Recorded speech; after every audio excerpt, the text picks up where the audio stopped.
నమస్తే అండి అందరికీ. వశీకరణంలో అనేక విధాలుగా ఉంటాయి.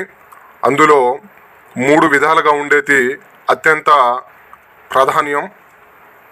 ఈ వశీకరణ మంత్రాన్ని ఎవరైనా సరే ఉపయోగించి ఎదుటి వాళ్లను మన మాటల్లో తెచ్చుకొని, అంటే మనం చెప్పిన విధంగా మాట్లాడేటట్టు, మన చెప్పు చేతుల్లో ఉండేటట్టు, మనం చెప్పిన పని చేసేటట్టు చేసుకోవచ్చు. ఈ యొక్క వశీకరణ మంత్రం ద్వారాగా దేవతలకు మూలాధిపతి అయిన బృహస్పతి యొక్క మంత్రాన్ని ముందుగా జపించి, తర్వాత వశీకరణ మంత్రాన్ని జపించి ఎదుటి వాళ్లను మనం వశం చేసుకోవచ్చు. ఓం గ్రీం గ్రాం సం బృహస్పతియే నమః. ఓం గ్రీం గ్రాం సం గురవే నమః. ఓం గ్రీం గ్రాం సం వసమానయ స్వాహ అనేటువంటి ఈ యొక్క మంత్రాన్ని జపించి ఎంతటి మొండివాళ్ళైనా సరే, మనకు ఎంతటి దూరంలో ఉన్నా సరే ఈ యొక్క మంత్రం ద్వారాగా వాళ్ళ ఫోటో పేరుతో వాళ్ళని వశపరుచుకోవచ్చు.